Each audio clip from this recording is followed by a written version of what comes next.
Bienvenidos y bienvenidas a este nuevo programa de Twitch. Hoy versión técnica simple. Estamos emitiendo directamente desde Zoom y vamos a hacer una tertulia sobre las elecciones que están en marcha. El 28 de mayo hay comunidades autónomas que hacen sus elecciones autonómicas y hay todos los municipios hacen sus elecciones autonómicas y desde el exterior la gente emigrada podemos votar en las elecciones autonómicas, la gente que estamos permanentemente residentes en el extranjero y es la primera vez que no hay que rogar el voto y entonces pues es una convocatoria muy importante. Yo soy Salvador, estoy en Viena y tengo conmigo aquí a Miguel Ángel en París. Hola Miguel Ángel. Te he muteado, Miguel Ángel, que estaba entrando ruido. Desmuteate. Buenas tardes, días, noches, dependiendo de la zona, perdonad. Y tengo también aquí a Adrián, que no recuerdo dónde estabas. ¿Estabas en Alemania o? Hola, Salva. Sí, yo estoy en Alemania, estoy en Essen, que es una ciudad al norte de Düsseldorf. ¿Ahí se come bien, en Essen? Sí, es que para los que no habléis alemán, Essen significa comer y comida. Entonces, ya, esto jod de palabras alemanes, no especialmente, Salva.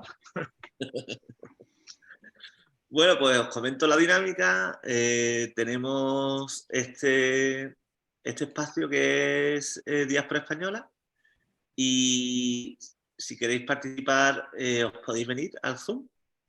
Le voy a pedir a Adrián si puede pasar el link por el chat de Twitch y nos va a encantar compartir con vosotros y con vosotras una serie de materiales que hemos seleccionado y vamos a charlar distendidamente sobre estas campañas y os pincho el primer vídeo a ver si lo técnico funciona. Esto es sobre el debate de la Comunidad de Madrid y voy a pinchar. Un segundito. Esto está bien. Y ahora en Zoom compartir.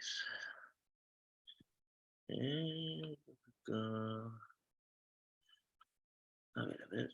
Compartir pantalla. QuickTime Player. Compartir. Uy, espérate, un momentito. Para quienes queráis también hacer vuestros propios experimentos con Zoom y streaming y Twitch, hay que darle a compartir y a compartir el sonido en el diálogo, que si no, no sale el sonido. Y vamos con la pandemia nos han dado las gracias no por tomar cerveza, sino poder venderlas. Por eso mismo no hay mayor dignidad que la del que quiere trabajar y hemos compaginado salud, libertad, prosperidad. La capacidad de Madrid y de su futuro son increíbles, pero para eso les necesito a ustedes. Necesito un gobierno sin zancadillas, sin más impedimentos. Nos hemos cansado además de Sánchez, de tanta frivolidad de él y de sus socios, de escándalos, de superioridad, 1.100 violadores beneficiados, asesinos de ETA, que son aliados de Sánchez. Bueno, esta es Isabel Ayuso, actual presidenta de la Comunidad de Madrid, en su minuto final del debate de la Comunidad Autonómica. Y bueno, ahora compartiremos nuestros pensamientos.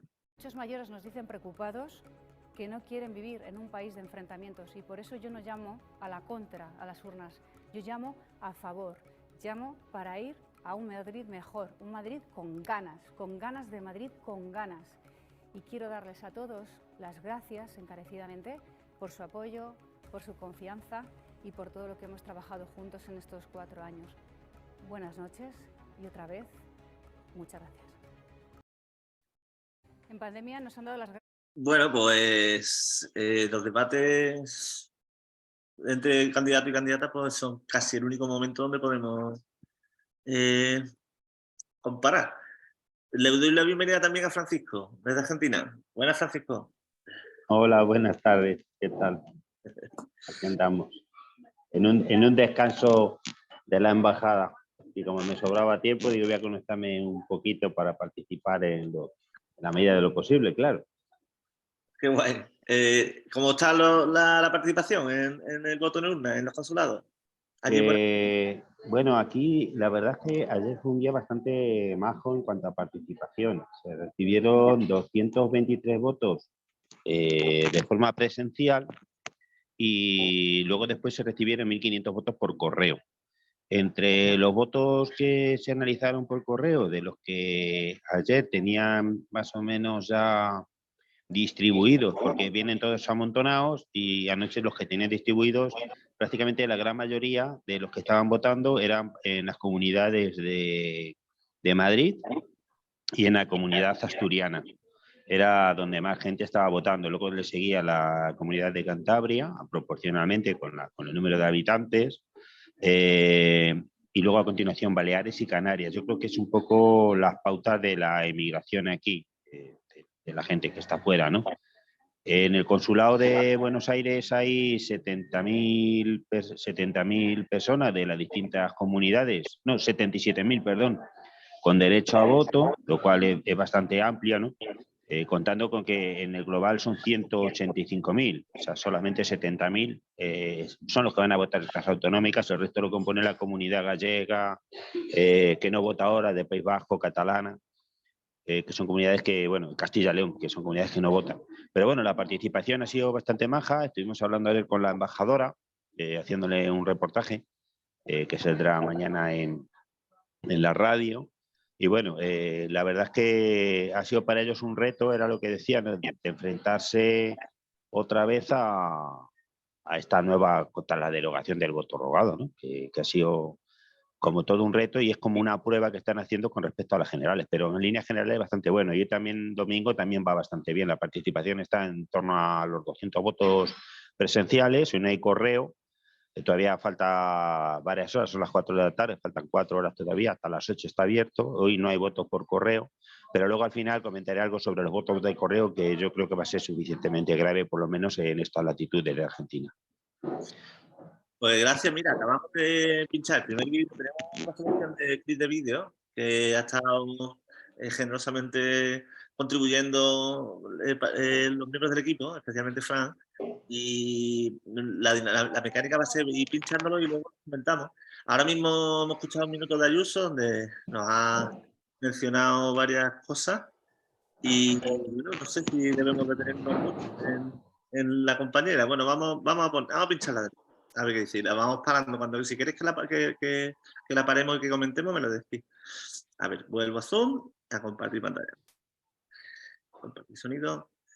Escuchamos de nuevo a Isabel. Gracias no por tomar cerveza, sino poder venderlas. A ver, aquí. En pandemia nos han dado las gracias no por tomar cerveza, sino poder venderlas. Está hablando de la pandemia de la cerveza, de poder vender cerveza. Vale. Empezamos fuerte. No hay mayor dignidad. A ver. No hay mayor dignidad que la del que quiere trabajar y hemos compaginado salud, libertad, prosperidad. La capacidad de Madrid y de su futuro son increíbles, pero para eso les necesito a ustedes. Necesito un gobierno sin zancadillas, sin... Necesita un gobierno sin zancadillas. Más impedimentos. Nos hemos cansado además de Sánchez, de tanta frivolidad de él y de sus socios, de escándalos, de superioridad. 1.100 violadores beneficiados. 1.100 violadores. Bueno, la cuestión por digamos, entrar al trapo, no se trata de figuras de violación. En la polémica al respecto de la ley que ha sido modificada, eran tipos no de violación, eran tipos de agresión. Pero bueno, ceñirse al rigor no está muy claro. Asesinos de ETA, que son aliados de Sánchez. Muchos mayores nos dicen asesinos de ETA. Preocupados, que no quieren vivir en un país de enfrentamientos, y por eso yo no llamo a la contra, a las urnas, yo llamo a favor, llamo para ir a un Madrid mejor, un Madrid con ganas de Madrid con ganas. Y quiero darles a todos las gracias encarecidamente por su apoyo, por su confianza y por todo lo que hemos trabajado juntos en estos 4 años. Buenas noches y otra vez, muchas gracias. A ver. Bueno, podemos ir comentando ya porque, aunque hay otro vídeo de esta mujer, este personaje que yo creo que la Meloni se los pone los vídeos de Ayuso para aprender de ella, porque realmente es más fascista que la Meloni. Realmente el debate o el supuesto debate contamina al resto de España al ser Madrid la capital y al centrar mediáticamente la opinión pública de la vida política, y creo que, por desgracia, hace muy flaco favor a la imagen de Madrid tener una dirigente que yo creo que encabeza la posverdad, las fake news. Si realmente en el Estado español, si hay alguien que siga la estela de Trump, sería Ayuso, y yo creo que es difícil escapar del contexto en el que tiene una mayoría de población entre clases populares donde existe un gran analfabetismo político. Yo creo que, a pesar de la transición política, el derecho a la educación pública o privada concertada, que en Madrid es mayoritaria por la herencia del PP y también de la flojedad del PSOE, y también las clases medias, de alguna manera asustadas por las disyuntivas que ella plantea, ¿no? Verdad, mentira, conmigo, contra mí, comunismo, libertad. Yo creo que ha logrado llevar el debate electoral y el debate político a una simplificación con fórmulas autoritarias en las que, si se le da a ella el apoyo, tiene toda la solución. Y por lo tanto creo que ese vídeo demuestra el talante que tiene, que es inexportable afortunadamente a otros lados. Por contrastar, voy a pasar ahora a un vídeo del candidato valenciano Héctor Illueca, hablando sobre vivienda. Me vais a perdonar, digamos, la lentitud a la hora de... Un segundo, yo quiero hacer una pequeña observación, no sé si la habéis puesto. A mí lo que me ha gustado de Ayuso, aparte que para mí es una ídola de la ridiculez.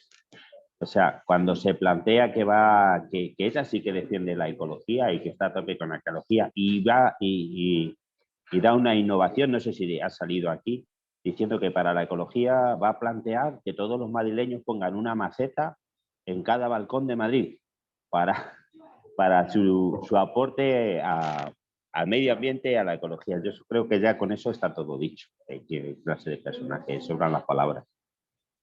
Nos comentan por el chat que se ha escuchado bajito. Voy a pinchar este segundo vídeo de Héctor Illueca hablando sobre vivienda y ponerme por el chat si se escucha el volumen bajito o si se escucha bien.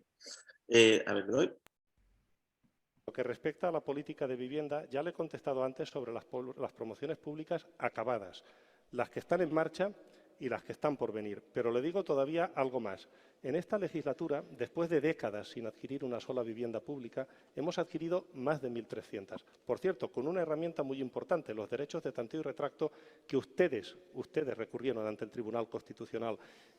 Y el Tribunal Constitucional ha fallado la plena validez de esa normativa. Cuando ustedes interpusieron ese recurso, ustedes no estaban defendiendo el interés de los valencianos, ustedes estaban defendiendo el interés de los fondos buitre, de los fondos de inversión, que no quieren que haya aquí un sistema público de vivienda, un parque público bien nutrido para poder garantizar el acceso a la vivienda a las familias que lo necesitan. Me habla usted del bono joven. Acabamos de aprobar un aumento en 30 millones de euros de la dotación presupuestaria para que en esta convocatoria ninguna persona joven se quede sin poder acceder a la misma teniendo derecho.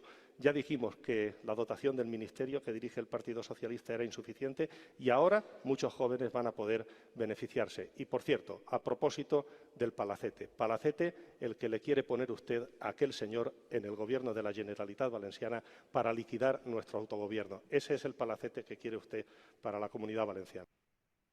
Bueno, pues este es Héctor Illueca, actualmente vicepresidente de la Comunidad Valenciana y candidato, creo que se concurre conjuntamente, Unidas Podemos. Sí. Unidas Podemos, sí. En la Comunidad Valenciana. Y Salva. Espera, a ver si consigo cambiar esto. Dale. Nada, sobre el vídeo anterior que quería añadir que el tema de volver al terrorismo pues es un clásico a lo largo de la historia del PP. Que no solamente, o sea, ahora lo rescata Ayuso, pero podemos recordar en todas las legislaturas anteriores que cuando les han pillado un poco con el pie torcido al PP siempre han vuelto al monotema del terrorismo, que cuando lo había no ayudaban y ahora que ya no lo hay, pues simplemente lo único que hace es hacer daño a las víctimas. En estos días de atrás ha habido muchísimas víctimas que se han quejado del uso político de este tema, que además es un tema que actualmente no existe. También remarcar que, bueno, pues que ella misma se pone enfrente de un espejo y se dibuja cuando en su último minuto final no hace ninguna mención a la sanidad pública, ningún tipo de mención a la educación pública, solamente hace un eslogan, que una campaña que seguramente veremos a saber de dónde ha pagado esa campaña de marketing, que dice ganas, ganas, de Madrid con ganas, pero más allá de una política de impacto mediático, de exabruptos y de insultos, pues más allá no esperamos nada de la Comunidad de Madrid. Sobre el tema sobre el vídeo, pues bueno, es un poco el vídeo que nos has puesto ahora del vicepresidente de Valencia, es como el extremo opuesto, un candidato que habla de medidas, que habla de cosas que se han hecho y de cosas que se pueden hacer, porque precisamente en la Comunidad de Madrid no solamente que no se ha hecho vivienda pública, sino que se vendieron. Creo recordar que fue la mujer de Aznar, Ana Botella, quien vendió muchísima vivienda pública a fondos buitre. Y precisamente es la candidata de Madrid, Alejandra Jacinto, la que ha conseguido recuperar cerca de 700 viviendas para que vuelvan a ser públicas. Sí, creo que dicen 1.600 viviendas, 1.600 y pico viviendas, en principio como abogada de los que pagaban. Sí. Pero de todas maneras está claro que Héctor Illueca, primero por su nivel, su capacidad, su presencia, su verbo, realmente es uno de los dirigentes políticos, y ya no solo de Podemos, posiblemente con mayor proyección de futuro. Ya estuvo en la Dirección General del tema, creo recordar, que de Inspección de Trabajo, porque él es inspector de trabajo de carrera, pero además tiene una trayectoria dilatada y es ahora cuando se ha lanzado un poco al escenario político. Es un político que habla de hechos. De hecho, llevan 4 años el cambio como líder de Podemos, como consejero, como conseller de vivienda en la mitad de legislatura, pero ha hecho en un tiempo récord, incluso por delante de lo que la propia ley de vivienda ha marcado. Y lo hizo negociando con la Sareb, pisos que tenía retenidos de gente desalojada o de promociones que habían decaído, y yo creo que marcó un poquito la línea.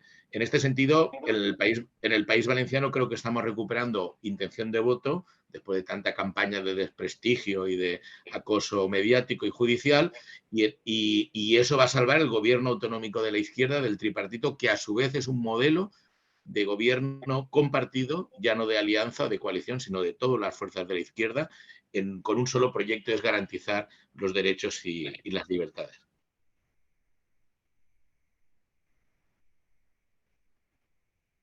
Sí, yo creo que es importante, digamos, tener en mente que las comunidades autónomas y los municipios tienen muchísimas competencias al respecto de temas muy importantes como el de la vivienda. Siempre que llegan las elecciones generales son como las más importantes, y cuando tenemos elecciones europeas o municipales son como, no es las elecciones generales. Pero el Estado español se ha descentralizado mucho. Y las competencias fuertes, como sanidad o vivienda, están en la autonomía. Entonces, ahora, aunque nos están intentando que estemos hablando de otras cosas, ahora es cuando se ve cómo yo en la ciudad de donde quisiera volver, si voy a poder estar pagando un alquiler o no en los próximos años. Entonces, hay fórmulas que funcionan. Vaya, aquí en Viena, por ejemplo, la vivienda social es más de la mitad del parque de vivienda. Viena lleva 100 años haciendo política social de vivienda. Y los precios están contenidos. O sea, tú en París, por ejemplo, pues nos podrás contar la dificultad que hay, o en Londres. Las grandes capitales son un desastre. Y la vivienda es una política fundamental ahora mismo que nos está estrangulando.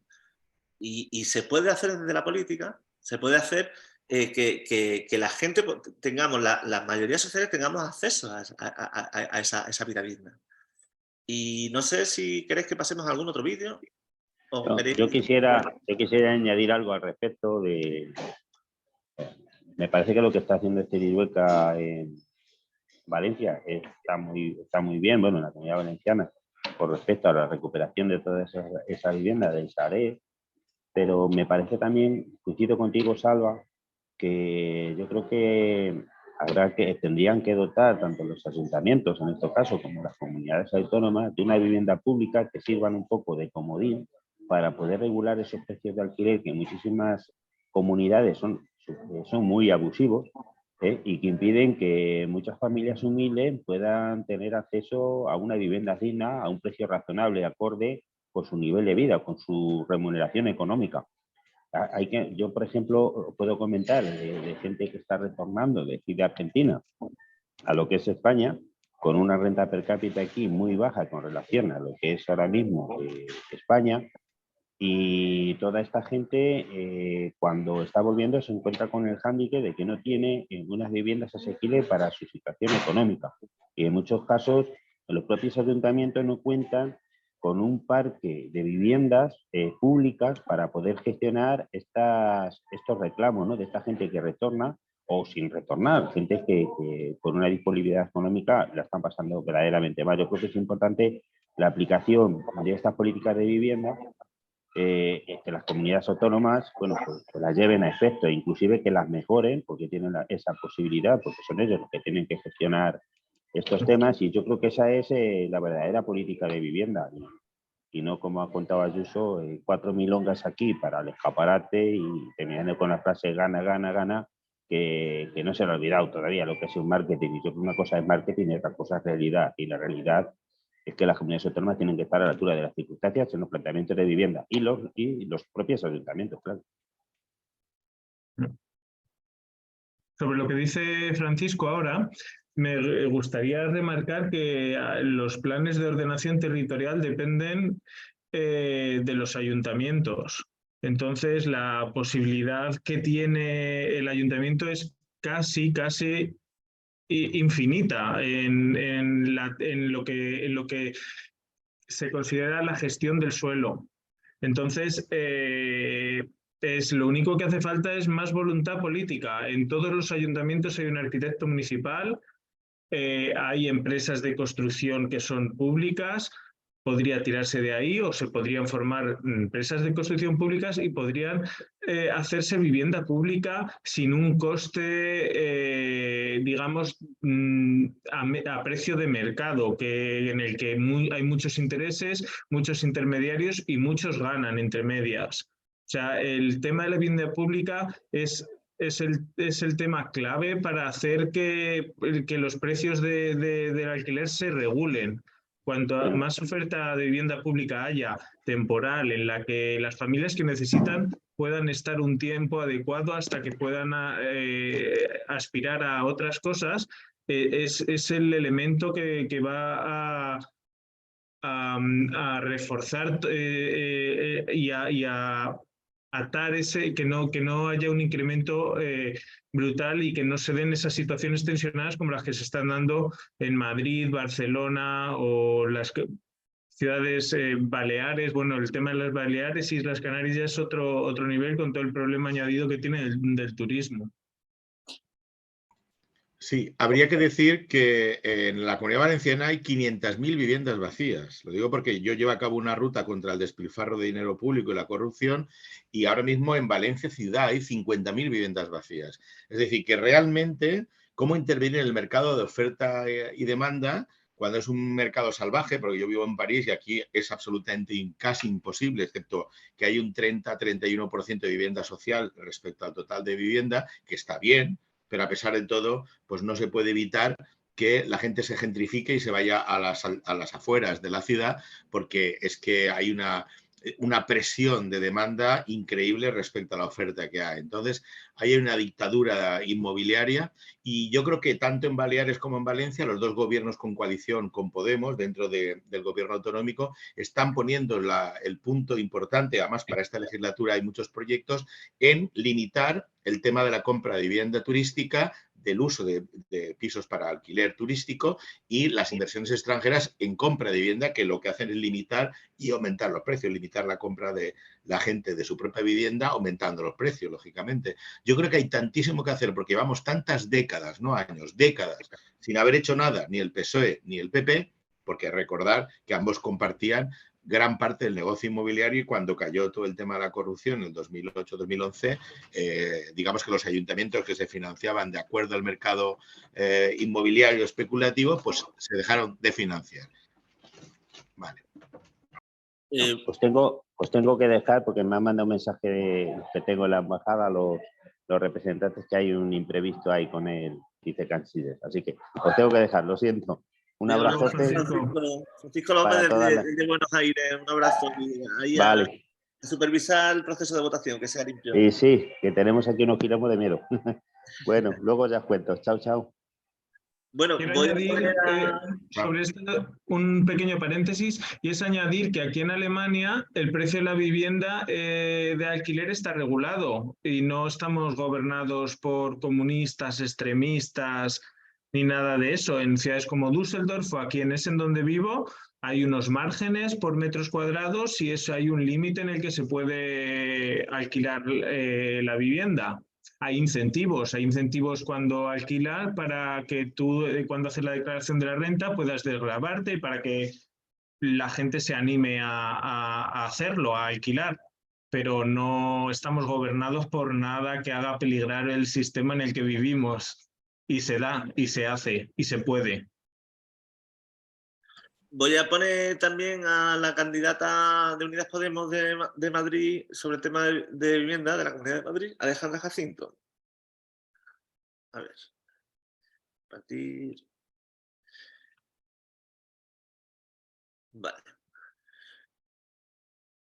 Usted, Isabel, dio órdenes de no trasladar a los hospitales a 7.291 personas durante la pandemia, personas que vivían en residencias y que ustedes, su gobierno, dieron esas órdenes de no trasladar a los hospitales a esas personas. Usted a día de hoy no ha pedido perdón.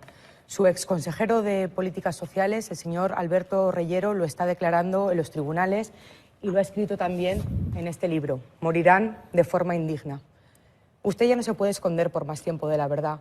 Usted tiene que dar explicaciones, tiene que pedir perdón y tiene que tratar de reparar el daño causado a los familiares.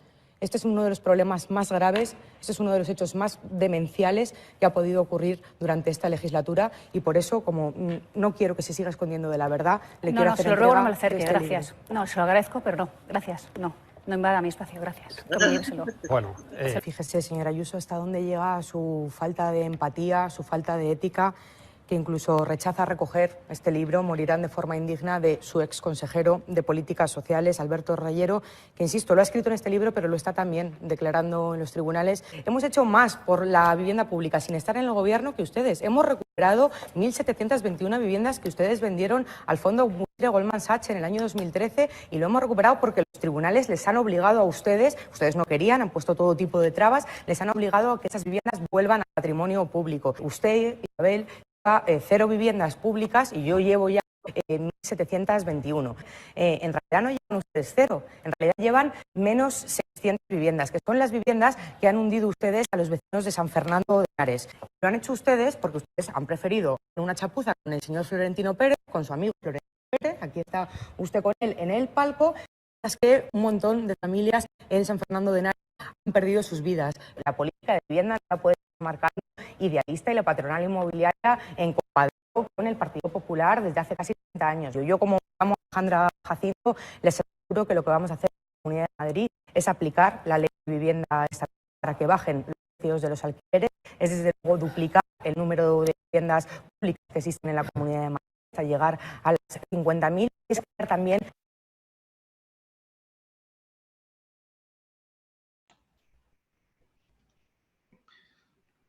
Bueno, pues al principio he habido un trozo sobre el tema de residencias, si queréis tocaremos eso luego, el tema de la COVID y las muertes de las personas ancianas en las residencias de ancianos y ancianas.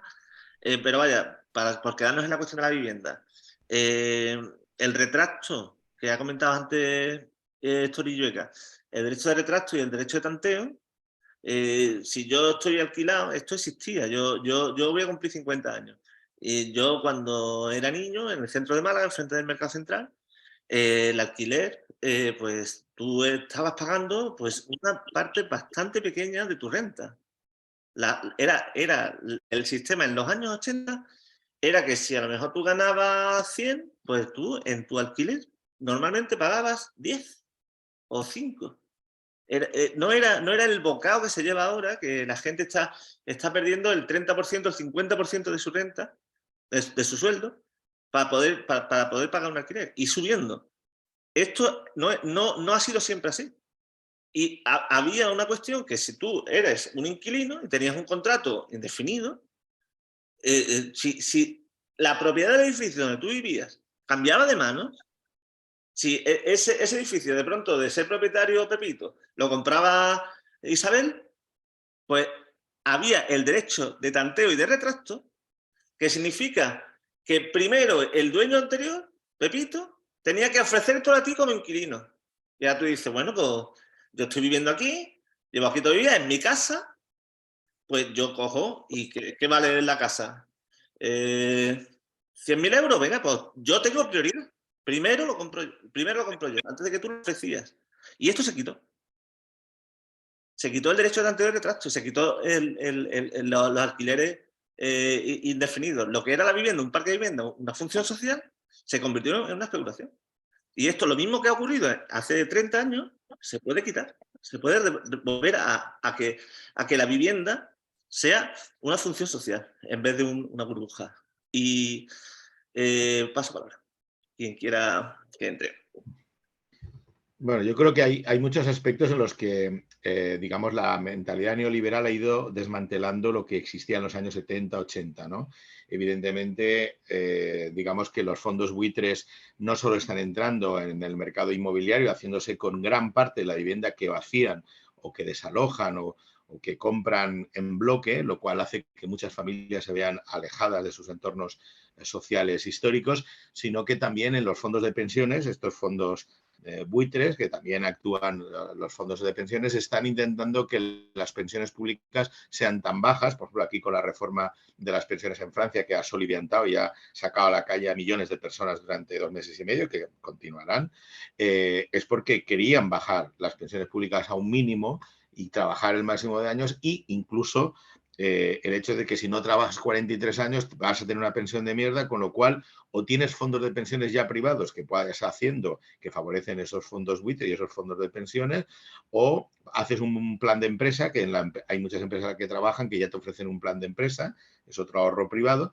porque cada vez van a dejar en condiciones peores el acceso a una pensión pública. Y yo creo que con el mercado de vivienda pasa lo mismo. Es decir, primero, lo que dijo el alcalde de Valencia el otro día en una conversación, dice, hace 25 años una pareja, digamos, programaba comprarse un piso. Hace 25 años. Hace 15 programaba alquilarse un piso. Y ahora programa a ver qué habitación pueden alquilar, ¿no? O por separado, lo que sea. Entonces, realmente es una degradación del derecho a una vivienda, el derecho social a la vivienda, constitucional, pero porque es que el propio PSOE entró en la lógica neoliberal del mercado inmobiliario. Y yo creo que frente a esa potencia de fondos que nunca dan la cara, que actúan a través de políticos a los que evidentemente intercambian, por decirlo de alguna manera, favores, pues de alguna manera, digamos que entre los que influyen en el PP y en el PSOE y en otros partidos regionalistas, pues prácticamente es Podemos, Unidas Podemos y alguna otra fuerza de izquierda, que algunas hay en la España periférica, que se oponen a esa tendencia.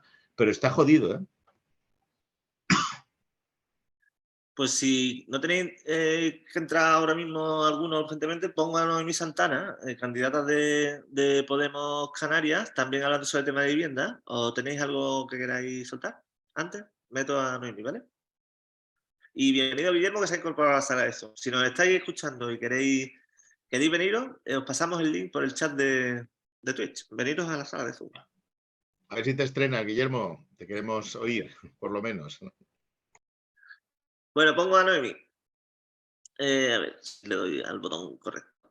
Share screen. Compartir pantalla. Vámonos. La renta de ciudadanía también ha sido una realidad gracias a la presencia de Unidas y Podemos en Canarias. Había quien decía, como el señor Clavijo, que iba a cronificar la pobreza, pero nada más lejos de la realidad. Estamos a niveles de pobreza ya del año 2014, es decir, menos niveles de pobreza que cuando usted llegó, señor Clavijo, y no lo digo yo, lo dice la tasa Europa y lo dicen los informes de APN. Además, estamos generando más empleo que nunca, por lo tanto, la renta de ciudadanía no está no desincentiva el empleo, nada más lejos de la realidad. El pasado mes ya la cobraron 2.600 personas y, sin embargo, en Canarias estamos batiendo récord de empleo. Además, existen los itinerarios de inclusión social y laboral dentro de esa renta de ciudadanía. Con respecto a la vivienda, se ha convertido en Canarias en una misión imposible. Claro que no apuesta usted por la vivienda pública, señor Clavijo, si en los últimos 12 años de su gobierno no construyó ni una sola vivienda pública. En esta legislatura hemos apostado por la creación de más de 1.000 viviendas y a nosotras nos sabe a poco. Por eso yo estoy muy orgullosa de ser de la misma fuerza política de la ministra Ione Belarra, que ha sacado adelante la primera ley de vivienda de la historia de nuestro país. Un 40% de vivienda reservada de toda la nueva promoción pública para nuestras personas en mayor vulnerabilidad. También, por supuesto, estoy de acuerdo con la excepción insular, que priorice la compra de vivienda a residentes en Canarias, a quienes vivimos, a quienes trabajamos en Canarias. Esos somos los que residimos en Canarias, los que luchamos por cada día hacer de esta tierra un lugar mejor, y es posible. Hay sentencias del Tribunal de Justicia Europeo que dice que en aras del interés general esto se puede hacer. Bueno, me ha parecido ver también en el debate canario a Alberto Rodríguez en la mesa de... Está guay que recorramos los territorios. Bueno, pues no sé si queréis que sigamos comentando sobre vivienda o cambiemos de tema. El tema de viviendas que es concomitante con muchas otras situaciones. Evidentemente, el papel de la banca en la financiación de los pisos, cómo se ha beneficiado la banca de pues los desalojos de vivienda y cómo el mercado hipotecario, ahora mismo la propuesta del Partido Socialista de ofrecer un 20% de garantía de aval para poder tener la posibilidad de no tener que ahorrar para la entrada y de alguna manera, está alimentando al Santander, básicamente a los grandes bancos, ¿no? Que ya se refundieron a costa de los 60.000 millones de dinero que aportó de nuestros impuestos y de nuestro trabajo, ¿no? De la población. Yo creo que además es el único país de Europa que no han dicho que vayan a devolver todo el dinero que se quedaron los bancos privados de dinero público, ¿no? Entonces yo creo que de ahí se pueden extraer también la voluntad política, las conexiones entre las tramas patronales, igual que la trama policial, las cloacas mediáticas, pues hay tramas patronales. Esas tramas patronales actúan con gobiernos en el PP cuando gobierna el PP y algún partido de derecha, y no digamos cuando gobierna PP y Vox, directamente hay comunicación directa, y cuando está el PSOE hay algún tipo de empresarios más afines o más, digamos, menos identificados políticamente, que saben jugar con el PSOE. Por ejemplo, en el País Valenciano, Mercadona, que es el gran emporio, una de las dos grandes fortunas que hay a nivel autonómico, cómo habla y cómo Chimo le debe pleitesía, Chimo Puig, el presidente de la Comunidad Valenciana, líder del PSOE, y cómo él, para gobernar, necesita saber qué va a decir Mercadona, qué va a decir la familia enriquecida a la que ha favorecido tanto el PP como el PSOE con subvenciones continuas para todo tipo de obras en sus instalaciones, etcétera. Entonces yo creo que, el poder empresarial a través de, digamos, los representantes políticos se nota en el tema de la vivienda, porque recordemos que gran parte de la crisis que España tuvo de empleo, de desalojo de viviendas, vino de la especulación inmobiliaria y, por lo tanto, viene de este problema de acceso a la vivienda.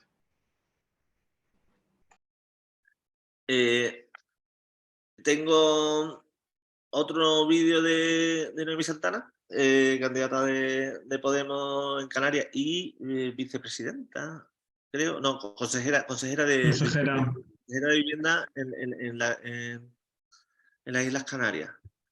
Y vamos a escuchar, porque el tema de la economía es fundamental, como se le atribuía a Bill Clinton. Y a ver si consigo pinchar el vídeo. Un momentito. Aquí. Hablemos de redistribución de la riqueza, que es un derecho constitucional. Mire, lo cierto es que en Canarias 30 familias tienen el mismo patrimonio que 15.000 familias.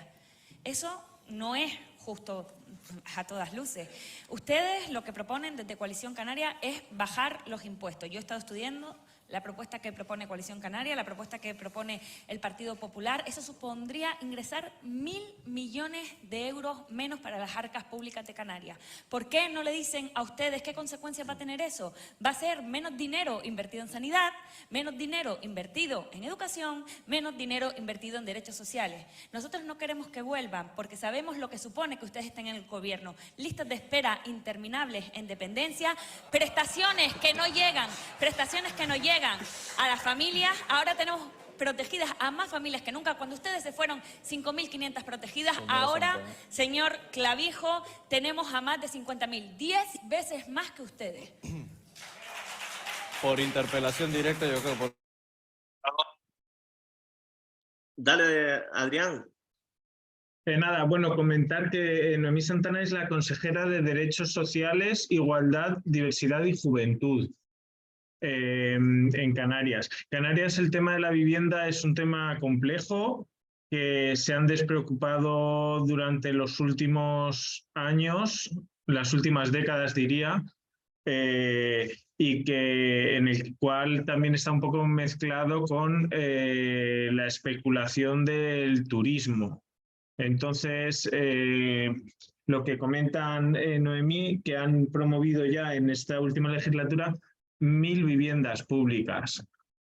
El tema es que, claro, promover este tipo de acciones necesitan una continuidad en el gobierno. Sería ideal que se repitiese un gobierno de cambio que pudiese formalizar esas 1.000 viviendas finalmente, porque, claro, el proceso de construcción es un proceso que tarda, y poder ampliarlo muchísimo más para solucionar el problema y añadir otras 1.000 o otras tantas 1.000 que son necesarias.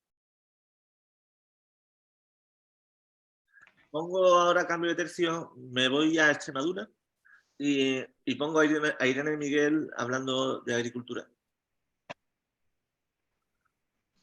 Irene Miguel, candidata de, no sé si allí también es Unidas Podemos, creo. Sí, también. A ver, dame un segundito. Y comparto pantalla en Zoom. Irene Miguel. Bueno, pues comemos 3 veces al día, 365 días al año, con lo cual producir alimentos no es algo pequeño, es algo bastante importante de lo que no podemos prescindir. Nosotros queremos que Extremadura sea una potencia agraria y para ello necesitamos más investigación y necesitamos también más rentabilidad en las explotaciones agrarias. Necesitamos precios justos y jornales dignos. Por eso yo espero que el decreto que se ha aprobado hoy contemple también la eliminación de todas las peonadas para afrontar la sequía, porque si no muchas familias jornaleras lo van a pasar muy mal. También queremos que no se pueda permitir licitaciones de la Junta de Extremadura con empresas que hacen bajas temerarias y precarizan y explotan a sus trabajadores. Desde aquí un abrazo a las trabajadoras de la productora CBM de la tele, que sabemos por lo que están pasando. Y tampoco le vamos a dar ninguna ayuda pública a empresas que exploten y no cumplan los convenios, como por ejemplo Avea Glass de Villafranca de los Barrios. Otro abrazo muy grande a todos sus trabajadores. También el tiempo. Vale, estamos con el tema ahora agricultura. No todo es la ciudad, no todo es la capital y no todo es la economía financiera. Está también la realidad material, está también la mayoría del territorio, que somos periferias, y de una u otra manera. Y está también la dura realidad de la agricultura, que volviendo de nuevo a mi flashback, cuando yo era pequeño, en los 70, 80, antes de que se entrara en la Unión Europea, pues había como 10 millones de personas trabajando en la agricultura en España.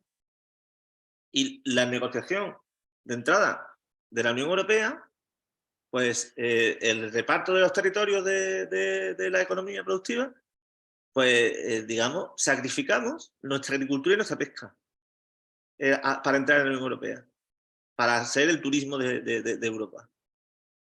Y ahora mismo continuamos con la especulación, lo mismo que con la vivienda. Hemos convertido de una necesidad de algo vital a un producto de matar la gallina de los huevos de oro. Lo estamos viendo ahora con la fresa y los frutos rojos en Doñana, el conflicto, o el plástico en Almería, o la cuestión del envenenamiento por los agroquímicos. Necesitamos una agricultura que nos dé de comer, que genere empleo digno y que atienda la cuestión del agua. Y esto también es las elecciones autonómicas y las elecciones municipales. En cada ciudad y en cada pueblo se está haciendo el urbanismo para echar a la agricultura y convertir nada más que en desarrollos urbanísticos de pelotazo. Y os paso la palabra, por si tenéis comentarios también. Bueno, no sé, creo que evidentemente los años 80, 90 y luego la especulación inmobiliaria que tuvimos hasta que explotó la burbuja en el 2008 ha ido cerrándole un poco espacio a esa población rural que se ha visto cada vez más desatendida en servicios, en asistencia, en comunicaciones. Extremadura tiene, lógicamente, un déficit en comunicación con el resto de España, no solo con Madrid, con la capital, que la tiene cerca, pero que parece mucho más lejana por los déficits de transporte público, de ferrocarril especialmente, sino incluso con contactos con otras comunidades. Yo he viajado también a través de Andalucía hacia Extremadura y hay trozos que son bastante terribles. Es decir, hay comunidades abandonadas.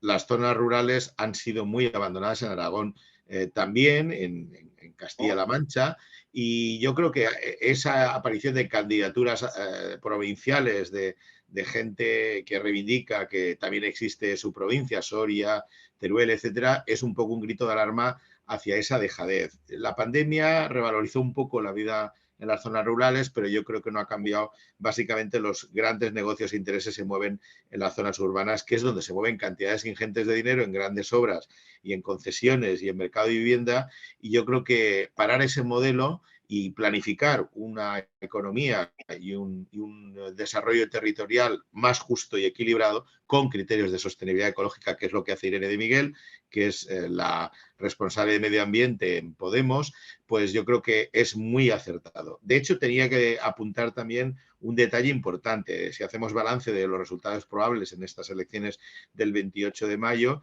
posiblemente Extremadura, ya están diciendo las estadísticas y las encuestas publicadas, que necesitará el PSOE a Unidas Podemos, la coalición de ambos partidos, para poder gobernar. Por lo tanto, que aprovechen y puedan incidir que se defienden ahora, y también pasará el tema en Cantabria. El señor Revilla necesitará la suma de Unidas Podemos allí en Cantabria para poder gobernar frente a la derecha clásica y la extrema derecha. Y también tenemos en otra comunidad autónoma, que sería Castilla-La Mancha, que también se dice que Paje no podría gobernar si no es con los diputados que salgan y diputadas de Unidas Podemos.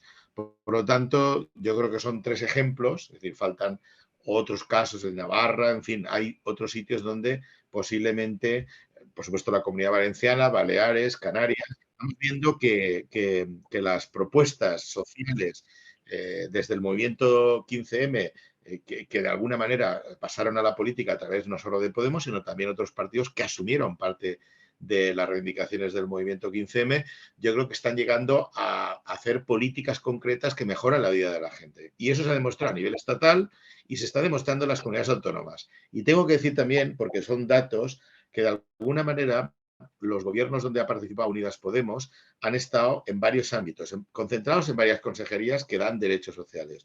Una de ellas es asuntos sociales, otras temas de vivienda, otras temas de políticas de igualdad de género y otros temas de memoria histórica. Por ejemplo, en el País Valenciano, la consellera de Memoria Histórica, Participación Democrática, etcétera, es la secretaria general de Esquerra Unida del País Valenciano y ha hecho una estupenda labor, por ejemplo, poniendo en marcha y potenciando el plan de retorno valenciano, que ahora se va a estrenar a partir de las elecciones con una nueva política de retorno. Por lo tanto, yo creo que está bien que se haga en todo el programa propuestas, pero que se pueda seguir avanzando hasta dar un ejemplo para otras comunidades que puedan incorporar miembros de estas candidaturas para extender la incidencia en estas comunidades. Si no tienen algún comentario, Adrián, paso a otro vídeo. No, Extremadura, solamente comentar que el otro día en un acto una compañera comentaba que para ir de su pueblo a Badajoz tardaba más de 2 horas. Entonces, es una tierra que el tema de las comunicaciones ha estado abandonado, ha estado Extremadura siempre gobernada por el PSOE, menos una legislatura que estuvo gobernado por el PP, y allí nadie se interesó en poner remedio a los problemas que tiene Extremadura, razón de la cual, por lo que los extremeños se ven abocados prácticamente a abandonar su tierra y a irse a otras ciudades o al extranjero. Y sobre el tema del medio ambiente, nuestra compañera Irene de Miguel y candidata por Unidos Podemos, explicaba los grandes negocios que tienen las eléctricas con los embalses y la gestión del agua también allí en Extremadura, que se aprovechan y que es necesario más que nunca empresas energéticas públicas también, algo que además es posible, que ya se está haciendo, que no sería ninguna excepción, como es el caso de las Islas Baleares, que se ha hecho una empresa pública en la que ya han llegado a dar hasta un 20% del consumo de la energía eléctrica en la isla. Vale, por conectar, digamos, más temas que has comentado ahora mismo sobre Extremadura y el tren, pues la red española del Estado español de ferrocarriles, digamos, atendiendo al ferrocarril convencional, pues si tú miras desde que inventa la máquina de vapor Bach en el siglo XVIII, pues la evolución es que se queda estancada a principios del siglo XX, finales del siglo XIX. Estamos ahora peor que estábamos en tiempo de Concha Piqué. Y os pongo brevemente una imagen de comparación de 2 ciudades de tamaño similar en número de habitantes, en la ciudad de Sevilla y la ciudad de Viena, las redes ferroviarias. A la izquierda tenéis la red ferroviaria, digamos, de lo que sería los alrededores de la ciudad de Viena, y a la derecha Sevilla, con 5 líneas de cercanía. Tiene Sevilla. Y Sevilla va bien, porque, digamos, tiene cercanía. Pero, a ver, ¿qué nos impide convertir una línea, una red? Esto ha sido así, digamos, durante toda la democracia. No se está creando ferrocarril convencional, ni se habla de crear ferrocarril convencional. Salvo, a lo mejor, la Generalitat catalana que hizo los carriles. Andalucía, por ejemplo, no los hace. Se habla de que es un tren de la costa, pero es que eso se lleva hablando 20 años. Y estamos con lo mismo.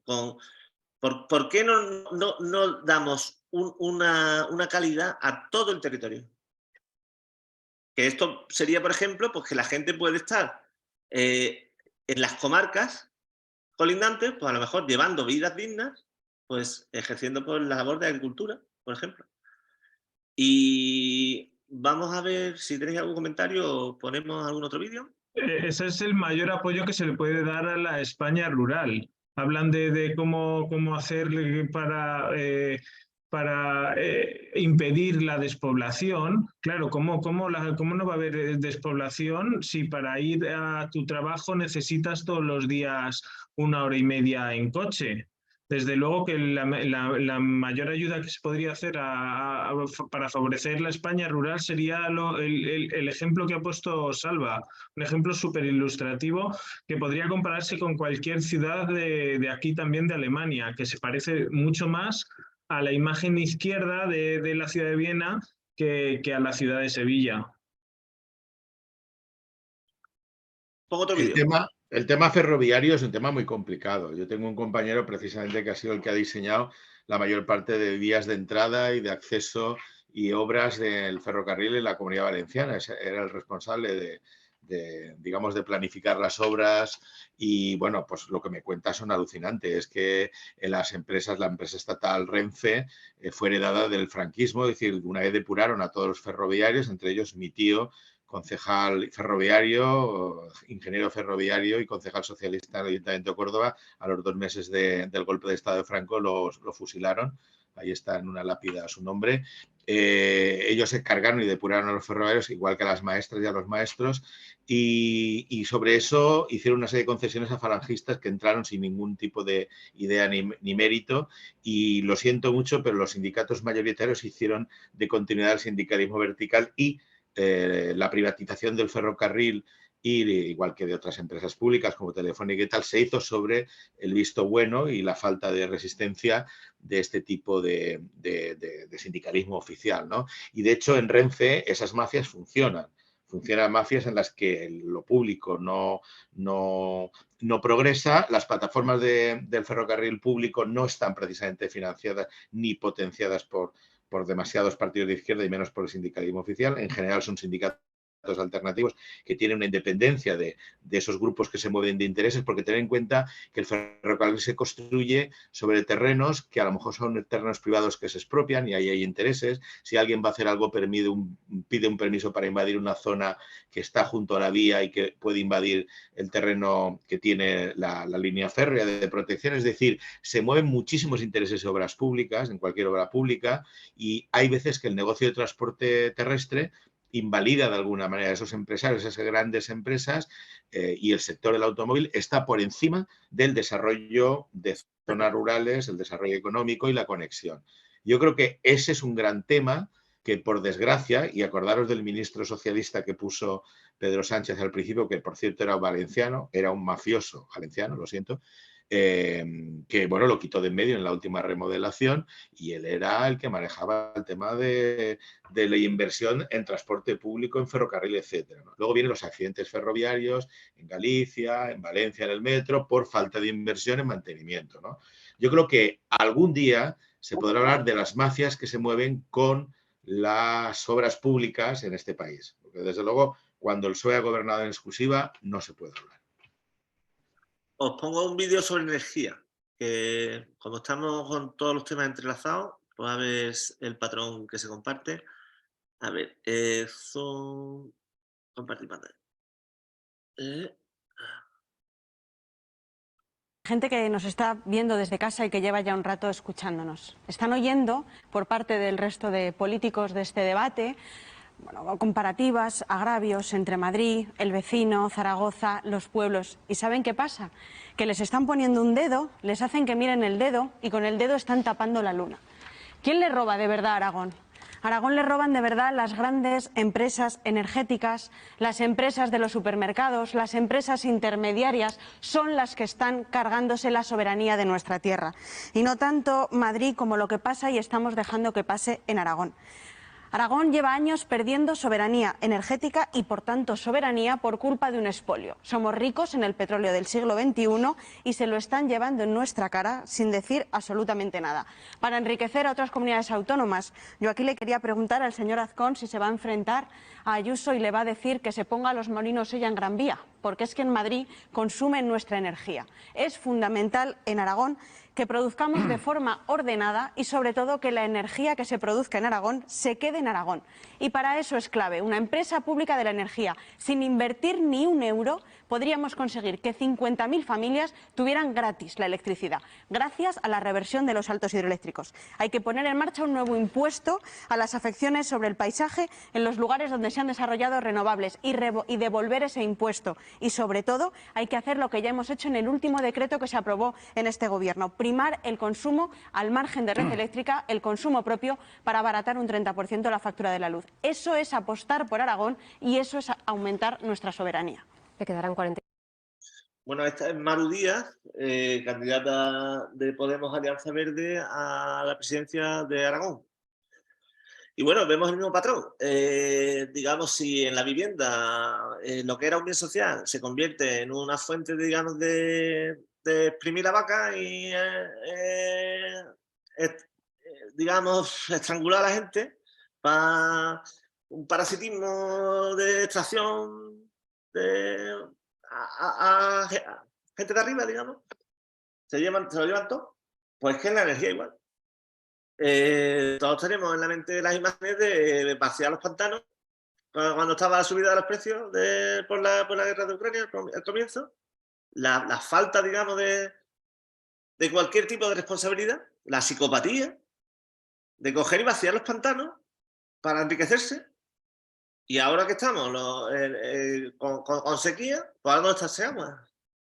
Y entonces, tenemos una Constitución española que establece que la economía primero tiene que atender a su función social, pero tenemos una práctica donde estos sectores claves, la agricultura, la vivienda, la energía, pues digamos que en base a qué están estableciéndose y cómo se está estableciendo. Y eso lo decidimos este domingo, en gran cantidad de competencias. Yo creo que cualquiera de los apartados que estamos tocando y el tema de la energía, que es, como se ha visto en esta crisis reciente, derivada por varias circunstancias de la guerra de Ucrania, pero al mismo tiempo de procesos de globalización, de crisis de la globalización.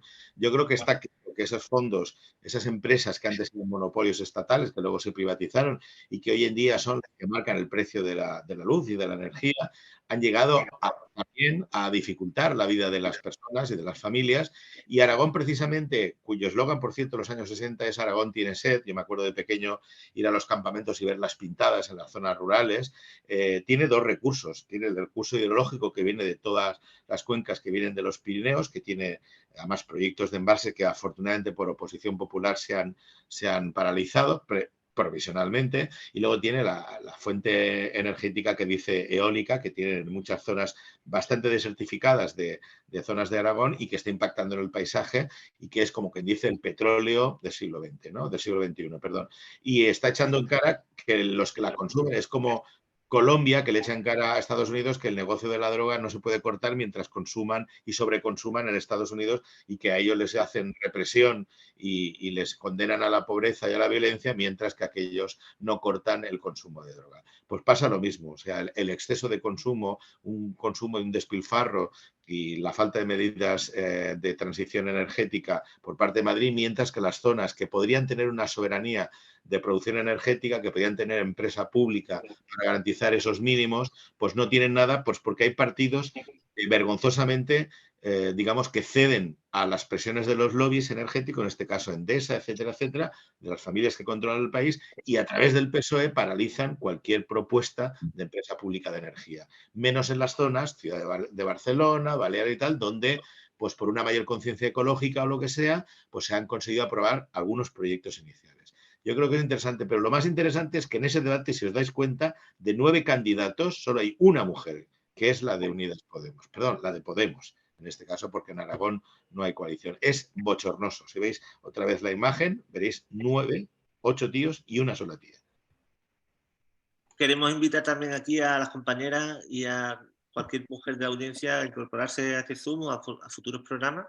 Estamos teniendo bastante dificultad para que compañeras que estáis bienvenidas, compartir mesa de tertulia y comprendemos la dificultad también de dar el paso y mostrar tu cara y exponerte al posible acoso, ciberacoso que se pueda dar, pero aún así creemos que es importante que las compañeras también den el paso de mostraros en público y levantar la voz aquí. Os invitamos, esto está abierto para vosotras, compañeras. Y una disculpa también de que repetidamente estamos mostrando solo,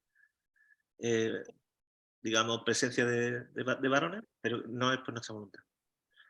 Y bueno, hay que recordar que de los 12 candidaturas que presenta Podemos y Unidas Podemos, prácticamente creo que son 10 mujeres y 2 hombres. Es decir, que no es que no hayan, que no las hayan en el exterior, no lo sé, pero desde luego en la política de Podemos, yo soy de Valencia, la candidata es Pilar Rivas, una mujer muy potente, y no se puede decir que precisamente en estas candidaturas no haya presencia de mujeres. Lo que pasa es que el resto del arco político no tiene a las mujeres en primera línea, o si las tiene son como la Ayuso, que es lo peor de lo peor, que da igual que sea hombre que mujer, porque eso no es humano.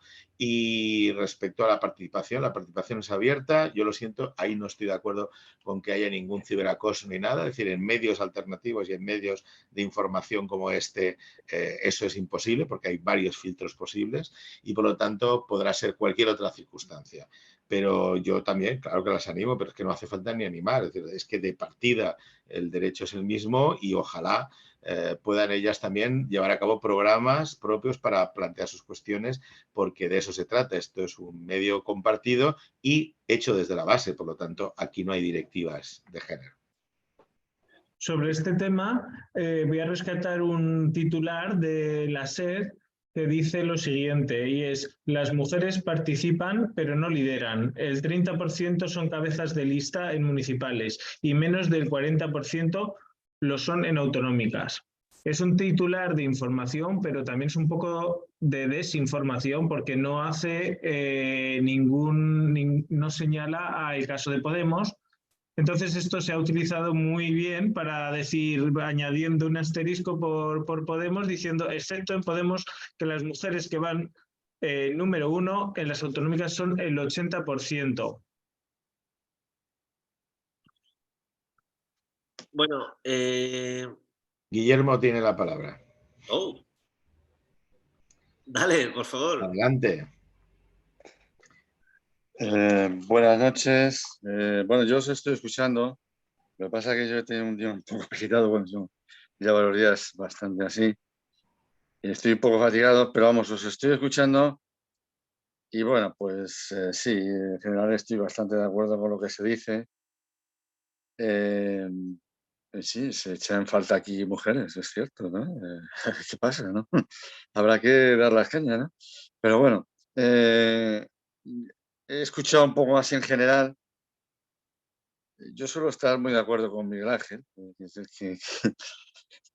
Pero, por ejemplo, recuerdo que cuando se habla del tema de política de vivienda y en general en todas las cuestiones, hay que poner énfasis, cuando hablamos de las derechas, la complicidad de un partido que ilegítimamente lleva las siglas del PSOE y no tiene nada que ver con el PSOE histórico y republicano, por supuesto, y que sin embargo pues sigue dando el pego de lo que dando, ¿no? Entonces, ¿hasta qué punto? Pues también en el tema de vivienda, como en tantas otras muchas cosas, lo que llamamos la derecha no puede hacer efectiva y llevar por delante su hegemonía sin la complicidad de este partido que usurpa esas siglas tan indecentemente. Bueno, bueno, ya sabes que yo me pongo un poco así, pero creo que lo que estoy diciendo no es vamos, yo creo que no es ni un juicio de valor, es pura descripción de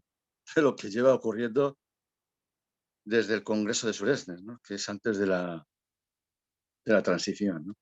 Y pues no voy a repasar aquí hechos históricos, pero que tienen su relevancia y que explican por qué bueno, pues hay ese a la izquierda del borbonismo que hace creer que, bueno, tenemos aquí una democracia y, claro, es una democracia, pero muy, muy limitada, muy recortada, ¿no? Y que en cuanto se toca algo crucial, pues, bueno, Podemos ha tocado muchas cosas cruciales y por eso Podemos en estas elecciones, pues, y en las que van a venir, van a hacer todo lo posible para romperlo, dividirlo, machacarlo y que eso lo quede recuerdo, ¿no? Es una batalla dura, ¿eh? Lo que se nos viene encima. Externamente y también internamente. Y bueno, ya aquí lo dejo. Venga. Bueno, de todas maneras, Guillermo, aparte de las coincidencias que podamos tener, es que no he parado de hacer crítica al PSOE respecto a todas las políticas que dicen y presumen que asumen ahora, pero que no han hecho antes, ¿no? Y las asumen cuando el gobierno es de coalición y Podemos tiene un papel activo y ellos, para no perder terreno electoral, lo que dicen es que no, que eso es una idea porque en el gobierno estatal han hecho algo, que les hemos obligado de alguna manera a los demás a hacer. Y yo diría que el resultado de estas autonómicas, que evidentemente es un ensayo para las generales que serán en diciembre, prácticamente seguro, pues yo creo que está bien, porque no solo se ha mantenido la presencia de la izquierda transformadora seguramente este próximo domingo 28 de mayo, se aumentará el número de gobiernos con participación de Unidas Podemos, que eso también ya parece ser que es algo bastante real, sino que de alguna manera esa suma del proyecto político de las formaciones que se agrupan bajo ese epígrafe de Sumar, más Podemos, que para mí se ha reforzado bastante en el debate político y con los últimos meses de poner un poco negro sobre blanco las contradicciones tanto del PSOE como de cierto proyecto que pretendía marginalizar a Podemos, incluso arrastrarlo a ningunearlo a la irrelevancia, y ha fracasado, porque realmente en casi todos los gobiernos autonómicos de izquierda es Podemos la que va a salvar el que pueda haber un gobierno de izquierda. Por lo tanto, es esa necesidad que han tenido que rectificar los medios cercanos al PSOE en no atacar como la derecha y la de extrema derecha, sino en comprender que la izquierda debe ser plural y que volver al bipartidismo no va a servirle para avanzar al país por la izquierda, ¿no? Entonces yo estoy bastante optimista. Es decir, si hacemos un balance de estas cosas que están saliendo en los vídeos, creo que nuestras candidatas, mayoritariamente mujeres, están haciendo una excelente labor. Nuestros candidatos, el caso de Héctor Illueca o el de Castilla-La Mancha, están defendiendo muy bien las propuestas de la coalición. De hecho, posiblemente estén ambos en los gobiernos de coalición en sus respectivas comunidades. Y el proyecto global de Podemos lo que tiene que hacer es, en vez de estar a la defensiva, seguir abriéndose, contar con Izquierda Unida y poder hacer esa alianza a partir de septiembre, después del verano, que no haya ninguna duda, y los flecos resolverlos con mucha antelación, para hacer creíble que realmente ese trabajo conjunto va a facilitar políticas de avance social y no, repartos del pastel, que es lo que la gente no quiere, ¿no? Y bueno, no sé, creo que se podría meter algún otro vídeo de algún aspecto que ha quedado. Yo tengo ahí la relación, no sé si tú la tienes, Salva, para poder completar el debate. Pero yo creo que estamos en mitad de las votaciones. De hecho, estamos ya valorando, desde 38 ciudades del mundo, estamos la diáspora española haciendo un seguimiento que garantiza cierta transparencia del proceso, porque ha habido prácticas siempre de tipo irregular en muchas votaciones, por eso el voto rogado se impuso, y ahora creo que es necesario que la audiencia, que la inmigración vaya poco a poco enterándose de la realidad en todos los lados, y que conecte con su situación el hecho de que no se hacen políticas que le favorezcan. Pero para eso la diáspora tiene que ser activa, tiene que participar y no estar simplemente votando, en el caso mejor de que vote cada 4 años. Bueno, pues hemos hablado de vivienda, hemos hablado de energía, de agricultura, de transporte. Vamos a poner un vídeo sobre sanidad. A ver, compartir pantalla.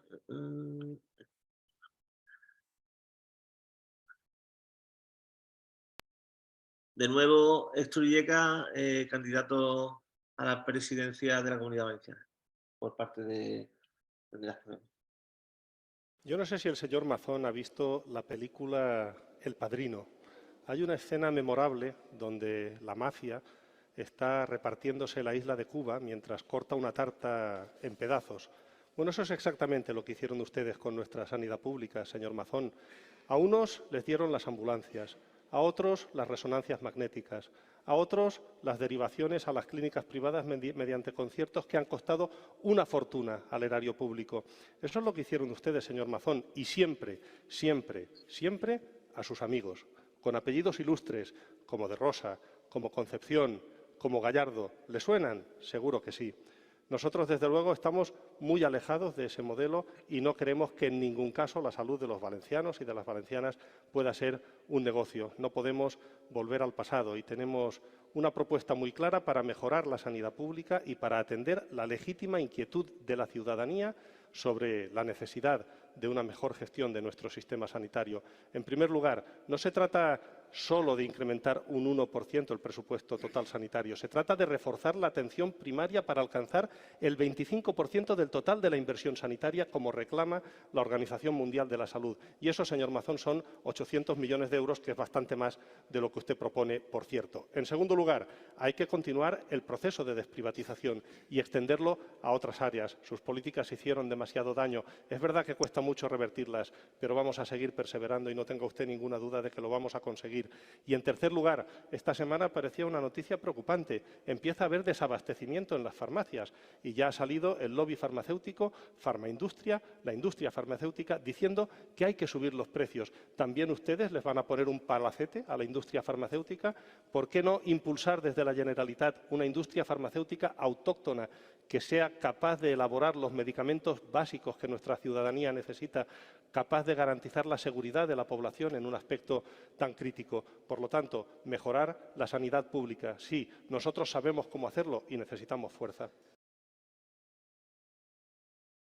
Bueno, aquí en la guerra cultural por antonomasia, la gente se está tragando lo de que la sanidad pública está, digamos, lenta y que en la privada yo me pongo en la privada y así ya no tengo que esperar.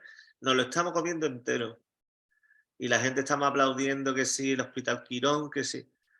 Y algo que ha sido puntero en el Estado español, que es una sanidad universal, pues lo tenemos amenazado y nos podemos convertir en Estados Unidos y en el Breaking Bad, de que el tipo se tiene que montar una industria de venta de drogas, de fabricación de drogas, porque tiene un cáncer.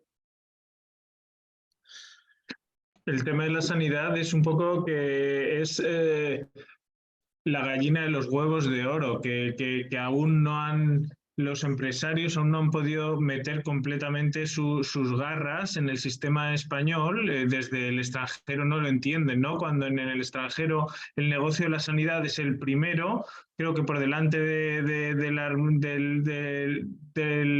los negocios armamentísticos, el primero es la sanidad, y en España no hay tal negocio.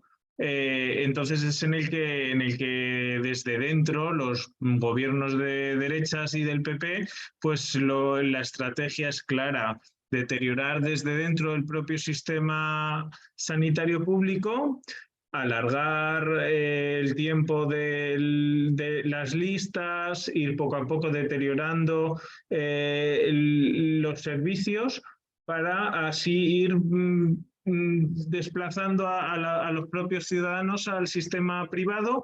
En ocasiones se concierta con el sistema público y desde el propio sanidad pública te mandan a un servicio de un hospital privado. Y ese es el proceder: deteriorarlo para que poco a poco vaya entrando en la sanidad privada y ya llegue a un punto en el que sí, en el que la sanidad sea un negocio en este país. Yo creo que ha sido, bueno, Héctor es arrollador, porque ya habéis visto que en muy breve plazo ha planteado todas las dinámicas a plantearse con el sistema de salud. Ha hablado de privatización de servicios primero en hospitales públicos, parciales, es decir, está el tema de todo el tema de las radiografías y las pruebas a los enfermos, está el tema de las ambulancias, también habría que añadir la lavandería y otros servicios, la seguridad, etcétera. Todo eso ha sido privatizado a empresas de amigos, en su momento del PP, que gobernó 20 años, y luego el tema de la privatización global de un hospital construido con dinero público, el modelo Alcira, el de Denia, el de Manises, en Valencia, y se está revertiendo esa privatización, se está desprivatizando lo que se hizo, y claro, eso tiene un coste elevado. De hecho, el PP dejó en la Comunidad Valenciana una deuda equivalente al 25% del Producto Interior Bruto, es decir, eso aparte del déficit estatal que tenemos como España. Entonces, brutal, o sea, fue una hipoteca para los dos periodos de legislación que ha gobernado la izquierda, el tripartito. A pesar de eso, se ha reducido la deuda en un 75% en estos 8 años y encima se ha invertido en revertir privatizaciones. Y lo último, pues son 3 temas, ¿no? La atención sanitaria primaria también, que también le ha recordado que necesita inversiones, que se está haciendo una inversión muy baja, cuando se tiene casi que duplicar para tener la media que recomienda la Unión Europea. Y luego está el tema de la industria farmacológica. Encima, la industria farmacéutica es el gran negocio por encima del negocio armamentístico a nivel mundial, más que la sanitaria, que también, y por supuesto en Estados Unidos, donde los beneficios y las ganancias son elevadísimos, desde que realmente está construido todo bajo el tema privado, no el tema de la asistencia sanitaria pública, y donde tenemos sanidad pública todavía, ese desmantelamiento, claro, supone el engorde de los grandes fondos de inversión que compran empresas hospitalarias o construyen para poder obtener sobre todo beneficios, y por lo tanto el criterio es el beneficio, y cuando la salud tiene como criterio prioritario el beneficio, encontramos actitudes y actuaciones como la pandemia, donde los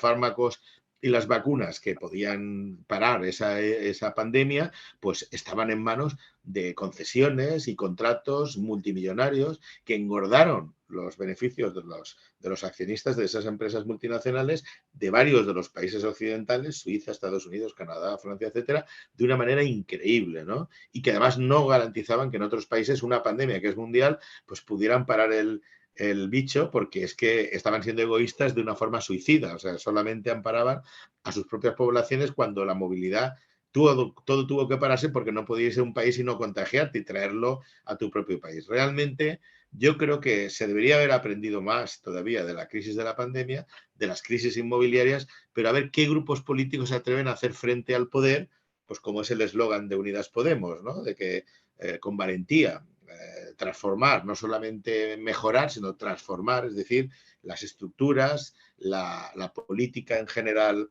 pública, el bien común, tener prioridad por el bien común. Y yo creo que eso se está haciendo desde las comunidades autónomas en compañía con los ministerios que se ocupan a nivel estatal. Pues ahora complemento con un vídeo de Maru Díaz, candidata a Aragón por Podemos Alianza Verde, sobre salud mental.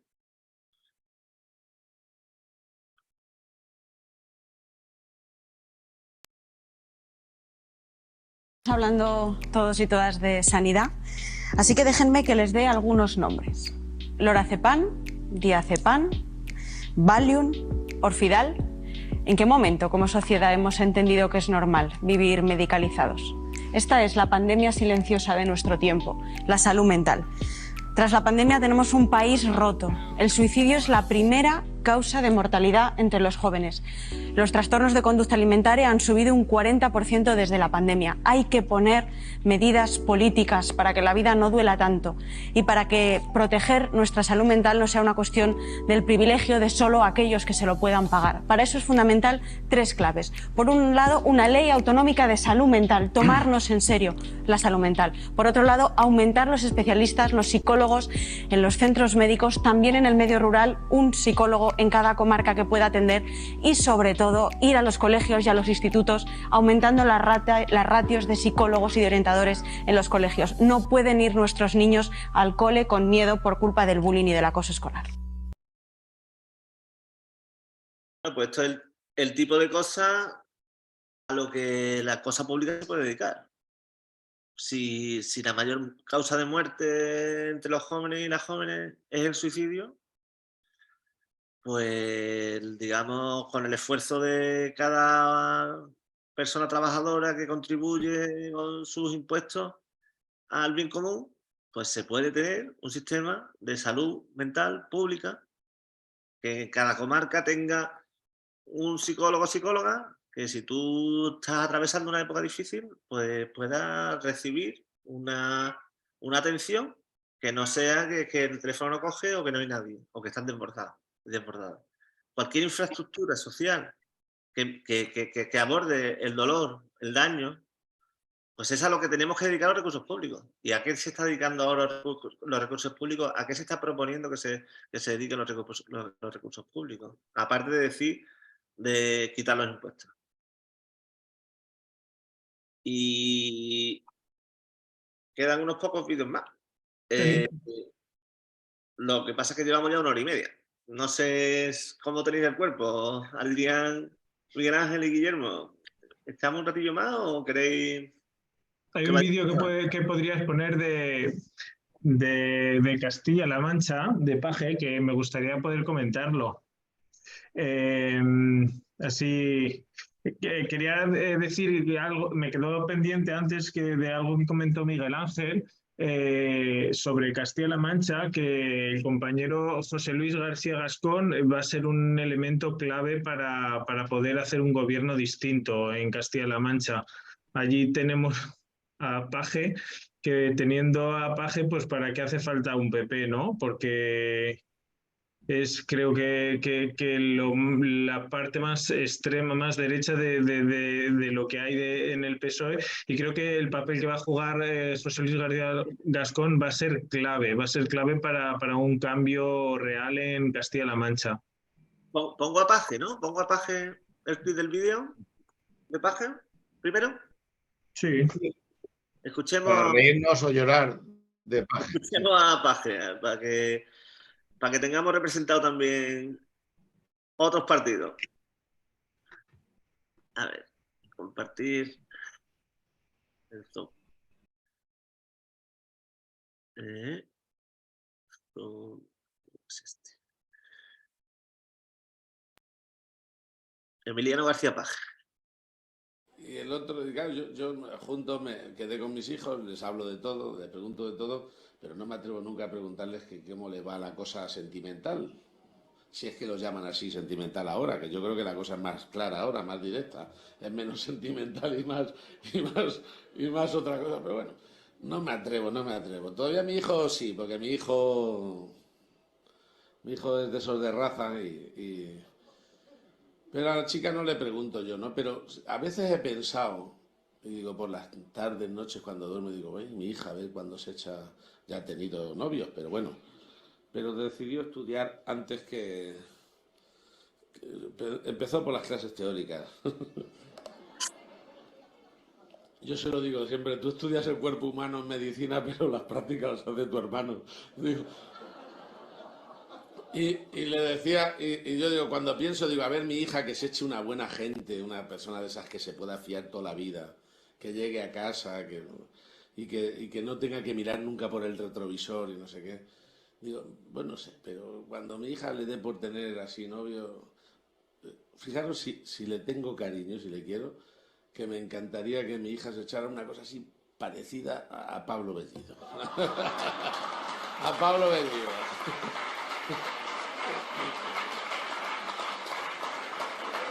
Sí, porque el padre dormiría tranquilo, el padre estaría encantado de la vida. Digo, bueno, puta. ¿Sabéis lo que es eso de ir a las reuniones familiares y no tener que discutir con el cuñado, ni con el suegro, ni con nadie? Poderte fiar y decirle yo al revés a Pablo, Pablo, ¿qué tal se porta mi hija? En vez de al revés, ¿eh? Bueno, ¿y qué era el vídeo que querías? ¿Tú? Madre mía, es que lo vuelvo a ver y me da vergüenza ajena. O sea, yo alucino. O sea, es como machista, retrógrado, patriarcal. O sea, mi hijo es un macho, es bueno, un portento. Como su padre. Sí, tal cual.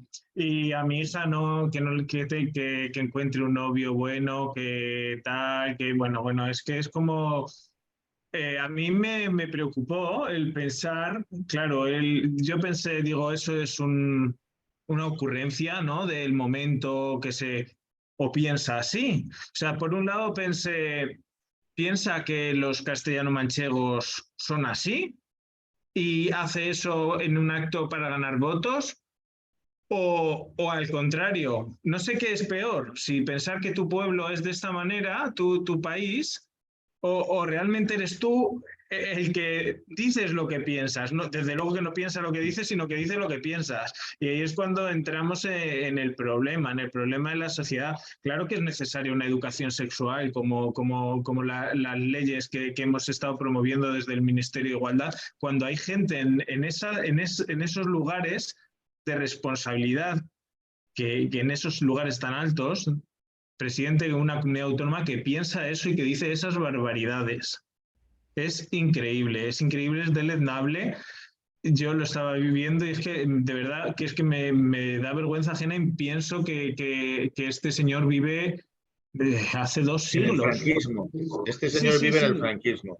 A mí me parece, tiene una pinta de Sancho Panza que te cagas. O sea, realmente su aspecto es iba a decir, de cortijero, ¿no? De los que sirven a las mulas y no tiene mayor nivel porque ni lo busca, ¿no? Pero además da la impresión como si fuera en un bingo de esos de pueblo, de ciudad pequeña, el que sale una a contar chistes y es deprimente, pero la gente se ríe porque viene ahí a reírse, ¿no?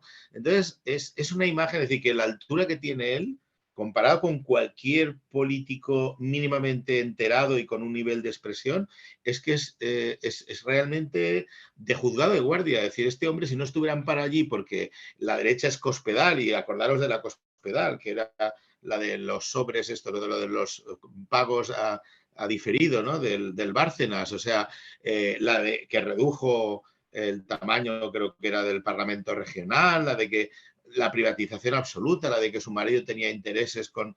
Era alucinante, era el saqueo directo de lo público, ¿no? Entonces, este representa una cierta moderación en el saqueo, es decir, permitir las privatizaciones, pero claro, no dejar de hacer populismo, digamos, desde un medio conservador, porque sus palabras y su mentalidad son conservadoras. De hecho, los del PSOE sienten vergüenza, que lo sepáis, yo hablando hoy con los del PSOE de aquí, sienten vergüenza cada vez que habla Paje, se ofrece a las tertulias de la extrema derecha en los medios de extrema derecha, igual que era Ibarra en Extremadura, que también era otra vergüenza nacional, como era en Madrid el presidente antiguo de la comunidad autónoma. Es decir, tiene una serie de personajes del PSOE que los puedes reubicar perfectamente con helicóptero y dejar el PP, y si tú le cambias la cara y oyes lo que dice, que no sabes quién es que no dirías, hostia, es del PSOE.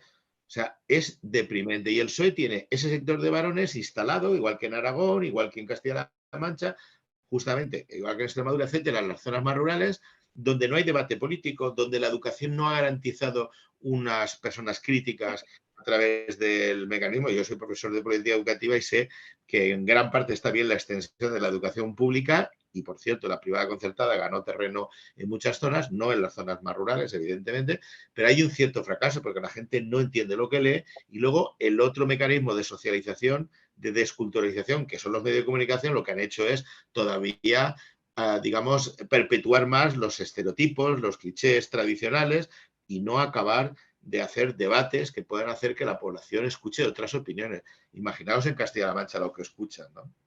Vamos a escuchar a Irene de Miguel hablando de diversidad.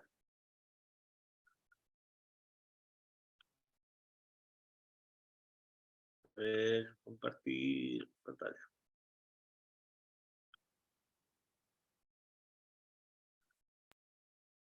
Hola Manu, hoy también es el día de la lucha contra la LGTBI-fobia. Y yo quiero decir que Extremadura tiene que seguir siendo una tierra donde la gente pueda amar libremente y ser quien quiera ser sin miedo a nada. Este tema es muy importante y nosotras sabemos y somos conscientes que hay una oportunidad de futuro para Extremadura en la transición energética y ecológica, pero el quid de la cuestión está en cómo gobernamos esa transición. Durante décadas las grandes eléctricas han estado aquí haciendo jugosos beneficios a costa de nuestros recursos. Somos ricos en tierra, en agua, en energía, y ahora ya es momento de que toda esa riqueza revierta en generar beneficio y bienestar aquí. Nosotros creemos que por lo menos hay que exigir que haya participación pública en todos los proyectos de interés estratégico, que haya respeto escrupuloso a las condiciones laborales de los trabajadores y trabajadoras, y también una empresa pública de energía como la que tienen en otras comunidades y países que abarate la luz a las familias, a los autónomos y sea un incentivo para la industria también que tiene que llegar. Se cumple ese minuto. Bueno, pues empezaba con la cuestión de diversidad y ya termina con lo de la energía. Oye, mira, a ver, que es que yo quería haber intervenido por lo de Paje. Dale. Yo vuelvo a lo de Paje. Yo en algún chat de Podemos planteé que, bueno, ¿quién garantiza que Paje vaya a querer pactar con Podemos en el caso de que no tuviera la mayoría absoluta, ¿no? Yo creo que eso evidentemente no va a querer. Tampoco quería Pedro Sánchez pactar con Podemos al inicio de la legislatura, ¿no? Y lo hizo porque no le quedó más remedio y haciendo lo que ha hecho, ¿no? Si realmente consigue... Pues claro, sabéis que las leyes electorales en la época de Cospedal las cambiaron precisamente para evitar que la cosa escapara al PP y al PSOE, ¿no? Y eso es lo que le permite más o menos mantener, puede ser la mayoría absoluta gracias a eso, ¿no? Lo que pasa es que antes de Cospedal estaba un tío que era también del PSOE, que era Bono, pues que yo creo que el Paje es un sucesor del Bono, ¿no? Claro, aquí se ha hablado de era a la derecha del PSOE, claro, que es reubicable en el PP, pero yo diría como el Mazinger, el PP y más allá, ¿eh? Eso ya viene de la época, en fin, no voy a hablar de los GAL, etcétera, etcétera, ¿no? Pero vamos, que yo no veo claro que en el caso de que sería un exitazo tremendo que Podemos pudiera conseguir representación en la Comunidad de Castilla-La Mancha, ¿no? Pero si la consigue y con eso evita que saque mayoría absoluta el tipo este, yo no veo tan claro que quiera pactar con Podemos. Habrá que ver. Es una hipótesis que habría que verla, ¿no? Por eso merecería la pena que lo consiguiera sacar el diputado. García Gascón, me parece que se llama, que es un tío bastante vital, ¿no? Bueno, eso. Quería hacer esa cuestión, ¿no? Si no quiere, habrá que obligarle. Ya, pero él ha dejado claro que ni por esas, ¿eh? Me da a mí, Sí. me parece a mí. Tendremos que trabajar en ello. Hablando de ese tema, el otro vídeo que te falta de Héctor y yo que habla de las diferencias con el PSOE. Te pido que lo pongas, el primero de los tres, porque ahí vamos a ver exactamente el distanciamiento de las políticas que cuando se está en gobiernos de coalición, qué es lo que hace el PSOE y qué le toca hacer a la izquierda del PSOE, porque bueno, el PSOE lo puedes ubicar a la izquierda o en el centro, como quieras. Si lo encuentras, estaría bien para acabar de ejemplificar lo que estamos ahora comentando, ¿no? Desde luego con figuras como José Bono y otros tertulianos de programas de derecha y de cadenas de derecha que son los que prefieren sacar, pues la verdad es que el PSOE no le hacen falta enemigos, ya los tiene dentro de la casa. ¿Lo tienes? Es por eso que es tan necesario la ley de educación sexual, porque este tipo de gente educa a sus hijos claro, la ley por ejemplo, de trans le sonará chino a este hombre. En su casa no se habrá hablado de esto nunca en la vida, ni el resto de minorías, de LGTBI, pues no sé, serán cosas que pasarán a otros. En casa de Paje eso no sucede. ¿Tú por qué crees que Paje está preocupado que su hija no le trae un novio? Porque a lo mejor no es un novio lo que le trae.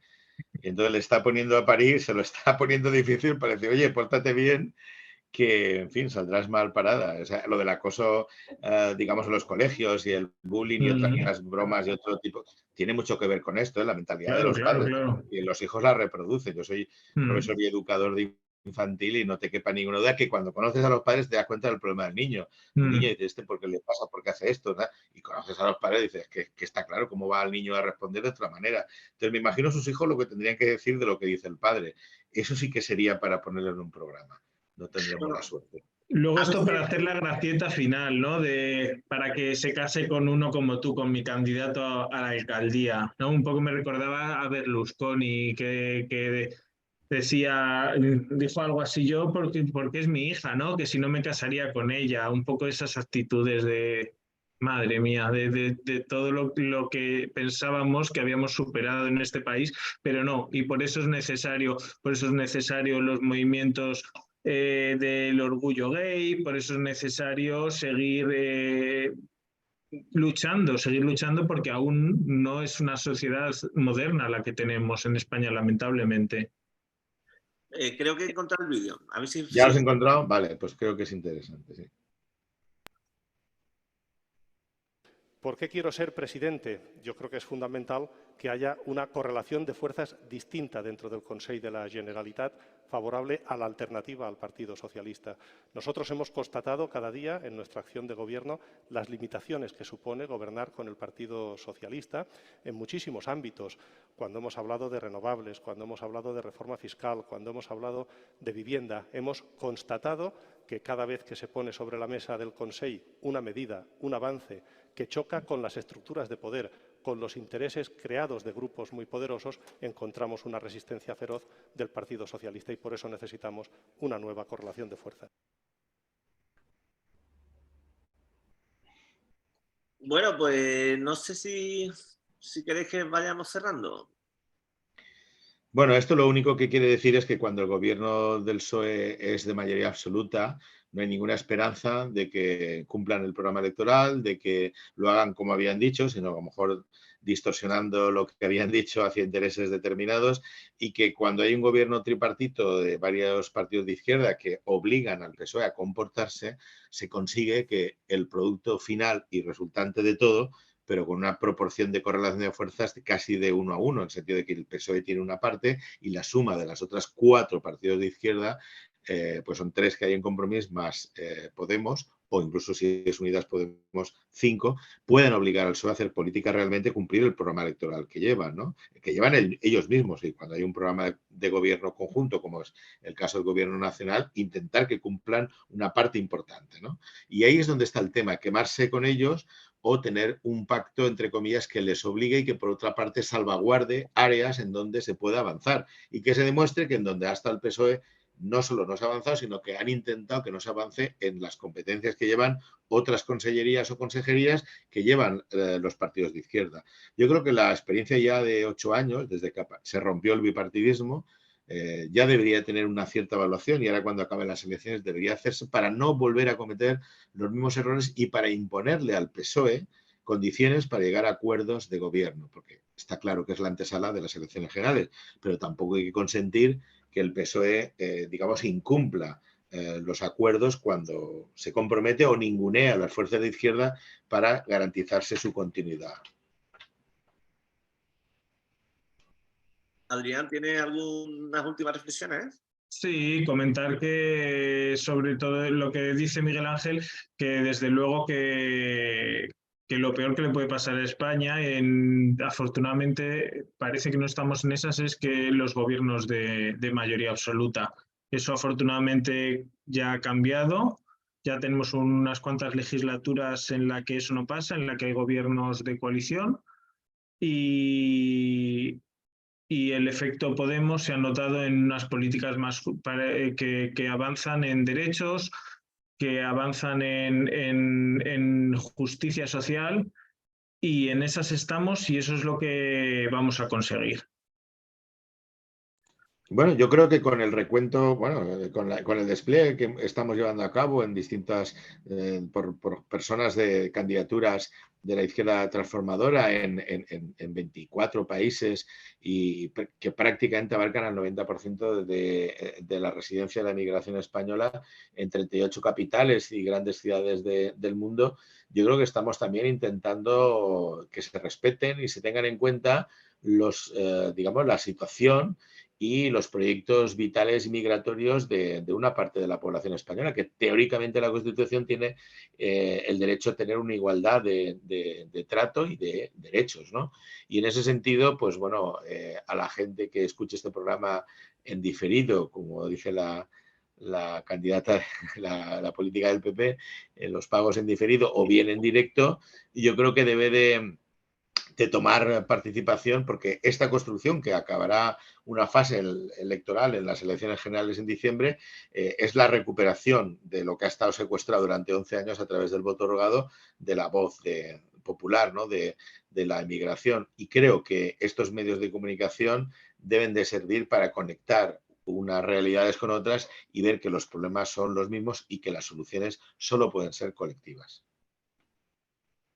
Bueno, pues digamos, animaros a todos y a todas que el 28 de mayo votéis a quien creáis que lo haría mejor.